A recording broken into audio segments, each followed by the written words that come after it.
¿Qué tal? ¿Cómo están? Sean bienvenidos a este espacio que se llama Master Vidal, que grabamos estas cápsulas de presentación literaria o de desarrollo personal en YouTube. Hoy tenemos esta entrega número 3 en ese orden de apoyo para lo que pudiera ser un programa de acercamiento mucho más formal, mucho más académico al asunto de la literatura. La primera cápsula que tenemos en este canal con respecto a eso es qué es el arte, alguna definición que sobre todo nos permita abrirnos para colocar este concepto y en relación con sistemas más amplios, qué es el arte.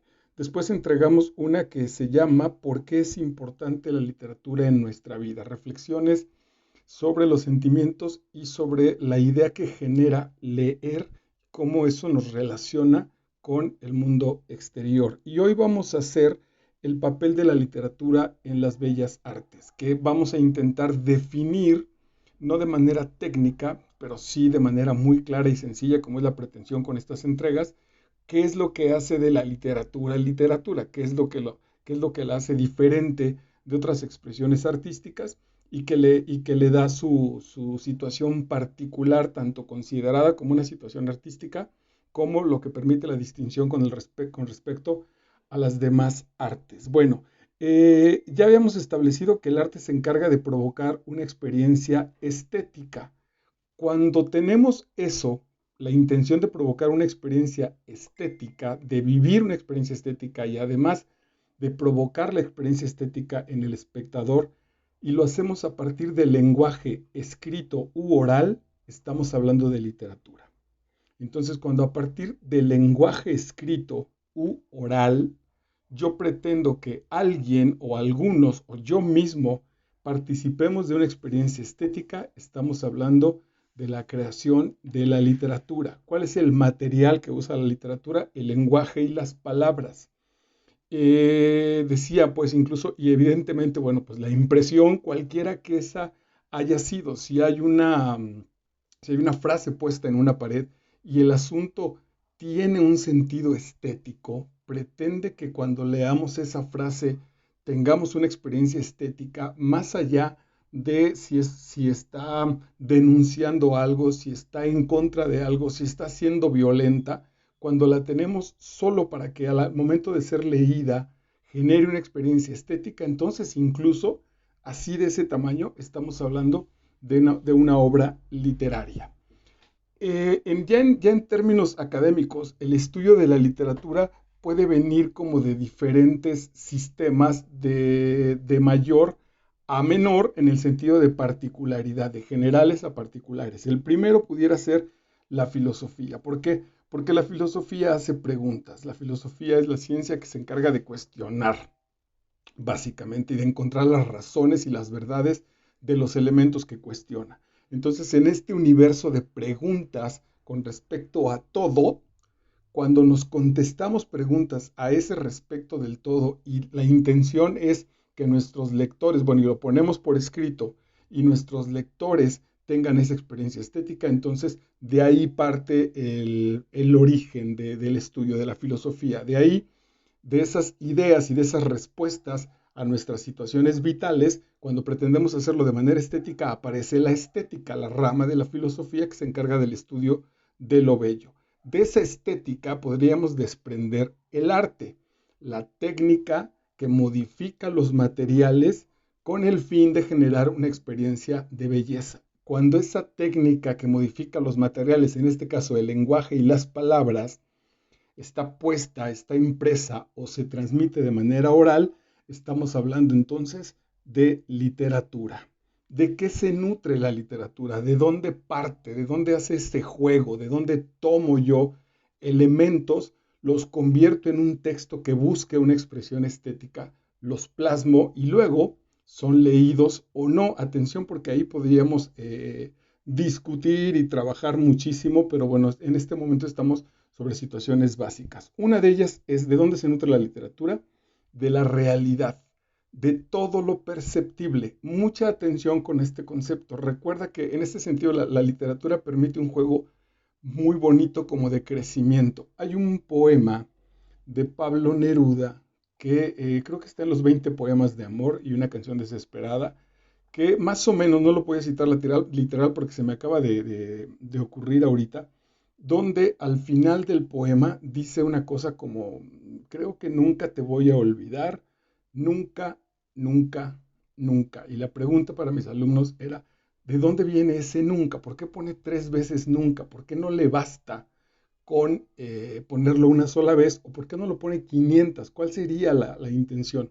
Según yo, lo que está generando con respecto a eso es que ese nunca rompe la realidad. Es decir, tengo mi límite llega hasta la eternidad. Y entonces hay una línea, esto es simbólico, evidentemente hay una línea donde se acaba mi eternidad y acá hay algo que no conozco. Si Neruda dice donde se acaba mi eternidad, mi eternidad, mi eternidad, lo va ampliando.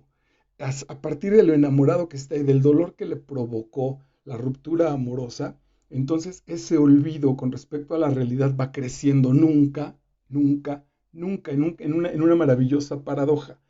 Bueno, lo que quería mencionarte en este aspecto en específico es que la realidad se refiere a lo que somos capaces de conocer. Por eso, aunque tú veas un mundo, las personas vemos diferentes realidades.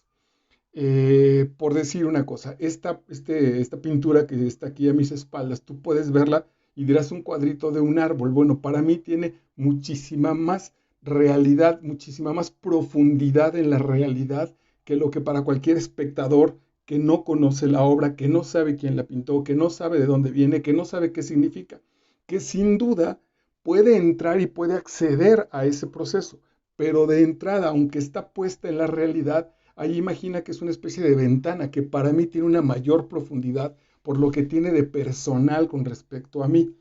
A eso se refiere. Entonces la realidad es la misma, entre comillas, la realidad material podría ser la misma, pero nuestros niveles de conciencia personal pueden amplificarla, pueden hacerla más grande o justamente más pequeña. Si tú vas a un concierto sinfónico de un clásico de Bach o de Beethoven y no entiendes el mínimo de música y no tienes sensibilidad, tu realidad será, puta, me estoy aburriendo y te duermes. Y alguien es posible que viva una de las experiencias más maravillosas de su vida. ¿Cómo es posible entonces frente a los mismos sonidos que alguien se duerma y que alguien esté abierto completamente a eso que está significando? Entonces la realidad crece de acuerdo a nuestra conciencia. De ahí se alimenta la literatura, de la realidad y también de la forma de interpretar la realidad. De ahí hay un juego muy bonito, porque una cosa es que yo tenga más datos sobre este cuadro y otra que yo establezca la propia interpretación del cuadro. Con un amigo alguna ocasión, un amigo pintor y un amigo filósofo, estábamos ahí platicando en su casa, echando unos tragos muy, muy amablemente, y entonces yo se me ocurrió hacerle la pregunta a mi amigo, el filósofo, que era incluso teólogo, sobre el cuadro de mi otro amigo. Y fue una disertación bellísima, porque además fue muy emocional. El tipo se soltó hablando 40 minutos sobre el cuadro de mi amigo y fue maravilloso. Ahí está la realidad y cómo la interpretó cada uno. En ese ejercicio de interpretar la realidad, de ahí también se alimenta la literatura. Es decir, de manera muy sencilla, ¿qué quiero decir? Ese puede ser el alimento que genere la literatura, pero también cómo lo quiero decir provoca otra situación, provoca otra posibilidad de empezar a generarlo. Te voy a compartir rápidamente un ejemplo a partir de la novela del Nombre de la Rosa de Humberto Eco, cómo hay este juego literario. Bastaría que nos dijera el autor. El autor está narrando cómo un personaje se enfrenta frente a una especie de bóveda en una iglesia donde hay unas esculturas. Se supone está Dios y los 4 evangelistas alrededor, y por debajo y a un lado está lo que pudiera ser el infierno, y así lo pudo haber dicho. A un lado de la silla divina se encontraba el infierno llena de animales. Hasta ahí se supone que podría bastar, pero cuando la literatura tiene ese permiso de la manera de interpretarlo, entonces incluso se puede volver como una naturaleza que todo el tiempo entregara, como si el ejercicio fuera de hablar por hablar. Es decir, no tengo nada que decir o tengo mucho que decir, pero dentro de eso que tengo que decir, me encanta hablar. Voy a hacer el asunto de hablar por hablar, de a ver qué sucede si de pronto destapara quitar ese topecito del lenguaje, a ver a dónde me lleva, a ver si me sirve para ti el ejemplo. Dice, todos los animales del bestiario de Satanás, reunidos en consistorio y rodeando, guardando, coronando el trono que se alzaba ante ellos, glorificándolo con su derrota. Faunos, seres de doble sexo, animales con manos de 6 dedos, sirenas, hipocentauros, górgonas, arpías, íncubos, dracontópodos, minotauros, linces, leopardos, quimeras, sinóperos con morro de perro, que arrojaban llamas por la nariz, dentotiranos, policaudados, serpientes peludas, salamandras, cerastas, quelonios, culebras, bicéfalos con el lomo dentado, hienas, nutrias, cornejas, cocodrilos, hidropos con los cuernos recortados como sierras, ranas, grifos, monos, cinocéfalos, leucrócotas, mantícoras, buitres, parandrios, comadrejas, dragones, upupas, lechuzas, basiliscos, hipnales, présteros, espectaficos, escorpiones, saurios, cetáceos, esquítalas, anfisbenas, jáculo, dipsados, lagartos, rémoras, pólipos, morenas y tortugas. Ese es un gran ejemplo de cómo la literatura se da este permiso y este juego para despertar esta situación estética. Empieza a hablar el lenguaje, empieza a tirar para intentar manifestarnos que eso que veía nuestro personaje así de lleno, así de saturado, una especie de barroco, también lo puede hacer el lenguaje. En José Trigo, de Fernando del Paso, la situación es muy sencilla. Va un personaje caminando sobre una vía y voltea y hay una cantina y escucha las voces de la cantina y después ve una lagartija en la pared, pero para describir esas otras dos opciones y acciones se lleva una cuartilla de todo lo que está pasando ahí, todo lo que escucha, todo lo que ve, y entonces el lenguaje empieza a dar sinónimos, y sobre una palabra tiene 6 o 7 sinónimos, y juega con las aliteraciones para seguir jugando con el lenguaje. Bueno, eso es la realidad y mi forma de interpretar esa realidad. ¿De dónde se alimenta la literatura? De las ideas, básicamente entonces, que pueden ser desde la filosofía hasta la ciencia, en este abanico de interpretación, de hermenéutica, de ir descubriendo los sentidos de las cosas, hasta el dato duro, el dato relativamente fijo, el dato relativamente que no cambia, porque ya sabemos que no cambia en cuanto a nuestro contexto de realidad científica. Entonces se alimenta también desde la filosofía hasta la ciencia, hasta el más fuerte de los conocimientos. Por eso la literatura puede hacer una obra sobre la bomba atómica o sobre los agujeros negros de manera literaria y fantasiosa, hasta las novelas que tienen que ver con el suicidio o sobre la búsqueda de Dios, las novelas que tienen que ver con las salidas, el camino espiritual que pretenden los personajes para alcanzar la divinidad. ¿De dónde más se alimenta? Del ejercicio de ella misma, del asunto de escribir. Si el narrador empieza a decir qué es escribir, qué significaría escribir, creo que, híjole, se me escapa este filósofo que hizo una especie de cuento largo, de novela, Óscar de la Borbolla. No me quiero equivocar, pero creo que el título se llama Las vocales malditas, donde en determinados párrafos, incluso llega a ser bastante largo, su escrito utiliza solo palabras que lleven letra A.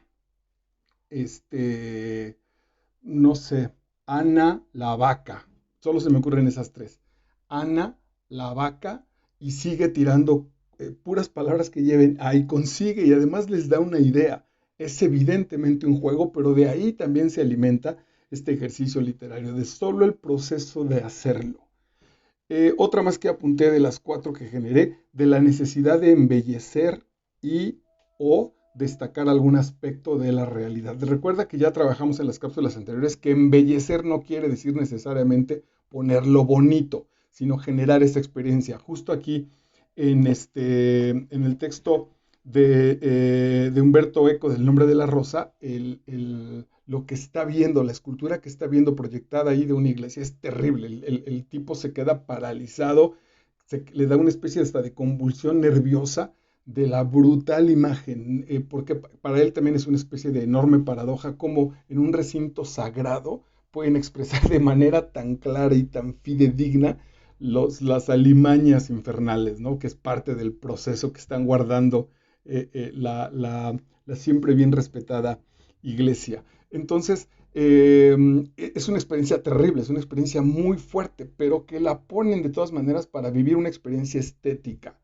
para destacar esa idea de manera estética. En ese caso sí me parece que habría una especie de trampa porque lo que la iglesia quiere es que te sientas ahí un enano pecador y que le tengas miedo a esas brutales fieras para que voltees a este lado y te entregues a la divinidad y a la paz de los símbolos o de las esculturas que representan la parte del cielo. Entonces, cuando quiero destacar alguna parte de la realidad y lo hago de manera escrita, de ahí se alimenta el ejercicio literario. Alguna vez nos dejaron un ejercicio de redacción y había que hacer ahí alguna acción donde un personaje estaba nervioso y yo me acuerdo que me fue muy bien en ese ejercicio porque solo trabajé las manos. Entonces yo mencioné que el personaje había entrejuntado los dedos y moviéndolos nerviosamente de uno a otro en una especie de vals que iba y venía. De esa manera me lo encontré cuando teníamos que hablar de lo más importante de nuestras vidas. Entonces la maestra me dijo, muy bien, porque toda esta situación de los nervios está puesta.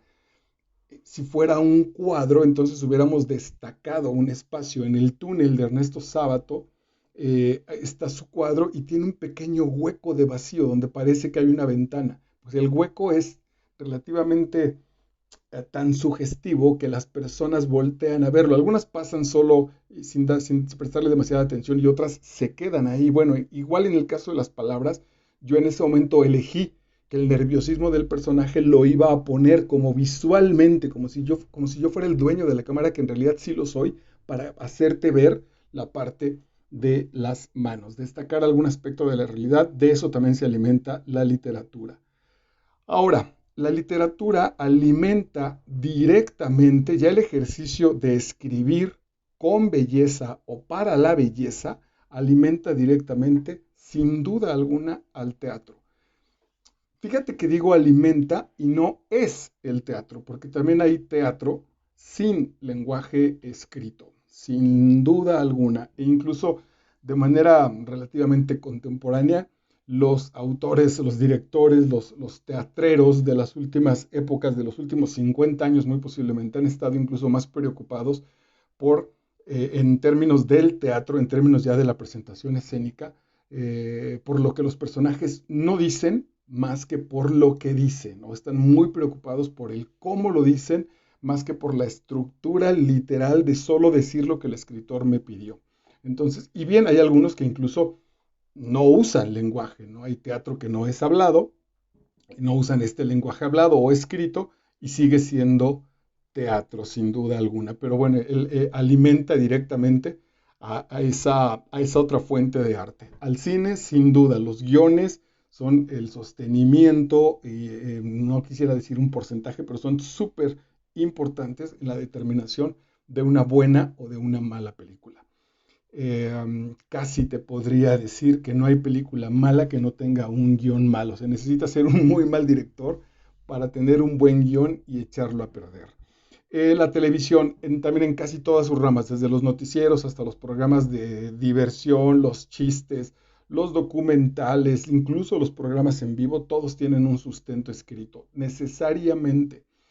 Y todos apuntan a eso. Incluso en la parte técnica, también si el acercamiento, si el encuadre, si el alejamiento, también tienen situaciones dramáticas, también tienen una voz y también tienen un significado en lo que quieren decir. Entonces también hay una parte ahí de destacar las cosas. Date cuenta, por ejemplo, que en los noticieros van a ponerse, van a pegarle al gobierno con alguna situación que pasó en un hospital, ahora que estamos en ese asunto de la pandemia, y escucha la música que ponen, por ejemplo, ¿no? Y eso va escrito. poner música, voy a poner una tontería dramática. Entonces eso ayuda a, si de por sí decías, ok, no hay camas en tal hospital, con la música te imaginas verdaderamente 3 veces más grande la supuesta tragedia. Y evidentemente, y ahora en términos contemporáneos, la literatura alimenta los elementos virtuales, todas las expresiones virtuales, YouTube, TikTok, todos los espacios, Twitter es un gran elemento literario, ya hay autores, Alejandro Jodorowsky tiene un texto donde publica ya impreso, pues, donde ha publicado sus últimos 200 Twitters, por ejemplo, y algunos lo ven en ese sentido, que tengo 120 caracteres, ya no recuerdo cuántos son, tengo 120 caracteres para poner lo que quiero poner, y además quiero que sea poderoso, que sea bello, que bla, bla, bla, bueno, pues órale, y entonces generan ese ejercicio en una de las redes sociales. Entonces, bueno, pues de eso va la literatura. Sí, en realidad podríamos poner también para nosotros que tiene que ver hasta ya en la forma en la que nos comunicamos, ¿no? Si estamos transmitiendo un sentimiento, lo importante no está en el sentimiento, lo importante está en que lo que quiero decir, intentaré buscar las mejores palabras para ver cómo se lo digo al chico que me va a entrevistar en el trabajo, al director que me va a hacer mi prueba de actuación, a mi novia, a una chica a la que me quiero ligar, a un amigo o a una amiga que me tira la onda, pero yo no le hago caso. En todo eso participa. Cada que nos cuestionemos el cómo lo escribo y cuando esté la intención de que el otro se entere que lo que le estoy escribiendo tiene la idea de que lo goce, de que diga, ay, qué bonito, qué padre está, o qué fuerte, pero qué elegante lo escribió, etcétera, etcétera, estamos haciendo uso de la literatura. Como ves, entonces, bueno, pues estamos llenos, afortunadamente, de literatura. Gracias, soy Marco Vidal, déjame tus comentarios, tus dudas, etcétera, y estás en el canal de Master Vidal en YouTube. Chao.